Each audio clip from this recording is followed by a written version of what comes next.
ایک عورت ہے خولہ بنت ثعلبہ، کافی مستورات بیٹھی، ایک عورت ہے ان کا نام ہے خولہ بنت ثعلبہ۔ ان کے خامن نے ان کو طلاق دی تھی،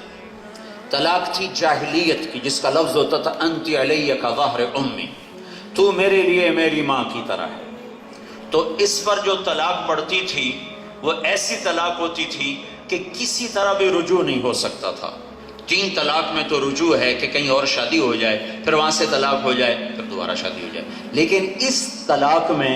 ہمیشہ کے لیے وہ عورت اس مرد اور وہ مرد اس عورت کے لیے حرام ہو جاتا تھا، اور شریعت میں ابھی کوئی فیصلہ آیا نہیں تھا، اور جو عرب میں دستور تھا اسی پر کام چل رہا تھا۔ تو اوس بن مالک رضی اللہ تعالیٰ عنہ نے خولہ بنت ثعلبہ سے کہہ دیا تو میرے لیے میری ماں کی طرح۔ تو وہ پریشان ہو کر آئیں اللہ کے نبی کے دربار میں۔ اللہ کے نبی گھر میں تھے، حضرت عائشہ کنگھی کر رہی تھی، یا رسول اللہ ان زوجی اوس ظاہر منی فما تقول، یا رسول اللہ میرے خامن اوس نے میرے ساتھ زہار کر دیا ہے، اس طلاق کو شریعت میں زہار، تو میرے لیے میری ماں کی طرح ہے، میرے خامن نے میرے ساتھ زہار کر دیا ہے، کیا حکم ہے؟ تو آپ نے فرمایا حرمتی علیہ، تو حرام ہو گئی، طلاق ہو گئی۔ وہ کہنے لگے یا رسول اللہ آپ نظر ثانی فرمائیں، انہ ابو ولد، وہ میرے بچوں کا باپ ہے، وتفرق اہلی، اور میرے ماں باپ مر چکے ہیں، میں کس کے سہارے زندگی گزاروں گی؟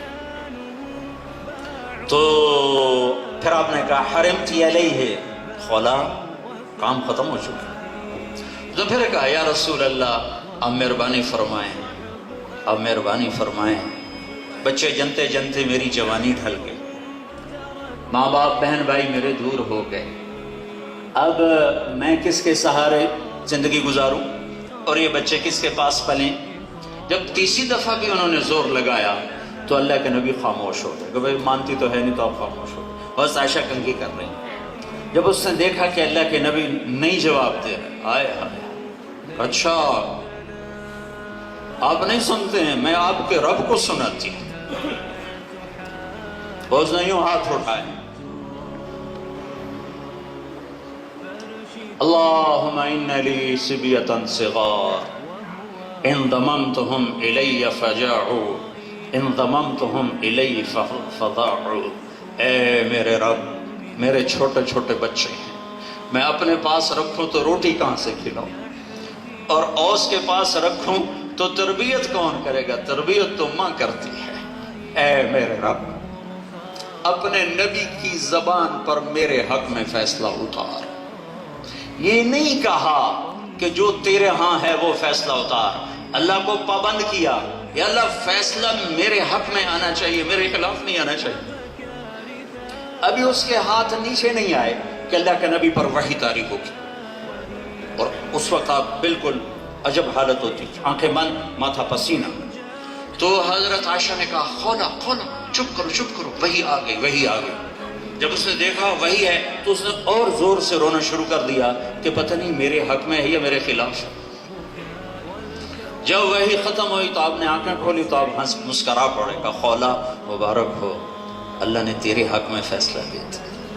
اور اسے حدیث کا حصہ نہیں بنایا، قرآن کا حصہ بنایا۔ قیامت تک ہر عورت پڑھے، ہر مرد پڑھے اور دیکھے کہ یوں اللہ سے تعلق بنتا ہے۔ 28واں پارہ، قد سمع اللہ قول التي تجادلك في زوجها وتشتكي الى الله والله يسمع تحاوركما ان الله سميع بصير الذين يظاهرون منكم من نسائهم ما هن امهاتهم ان امهاتهم الا اللائي ولدنهم وانهم ليقولون منكرا من القول وزورا۔ 28واں پارہ، اور اتنی خوبصورت تعبیر،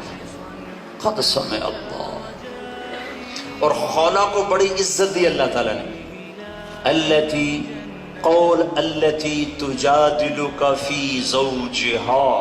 ان کا تعارف کرانے میں اتنی لمبی سطر اتاری اللہ نے، کہا ہاں میرے محبوب قد کا لفظ بتاتا ہے، قد کا لفظ بتایا کہ اے میرے نجب، جب آپ اور خولا آپس میں تکرار کر رہے تھے، آپ انکار کر رہے تھے، وہ ہاں کروا رہی تھی، تو میں خود عدالت میں موجود تھا۔ پھر آپ نے تو سنی نا، وَتَشْتَكِي إِلَى اللَّهِ، پھر اس نے میرے سامنے دکھڑا پھولا، واللہ یسمع تحاورکما، میں آپ دونوں کے دلائل سن رہا تھا، آپ انکار پہ تھے، وہ اقرار پہ تھی، میں نے خولہ کے حق میں فیصلہ دے دیا اور اس طلاق کو باطل کر دیا، اس کا جرمانہ رکھ دیا، غلام آزاد کرو، 60 روزے رکھو یا 60 مسکینوں کو کھانا کھلاؤ، تو بیوی حلال ہو گئی۔ جب اللہ ساتھی بنتا ہے تو یوں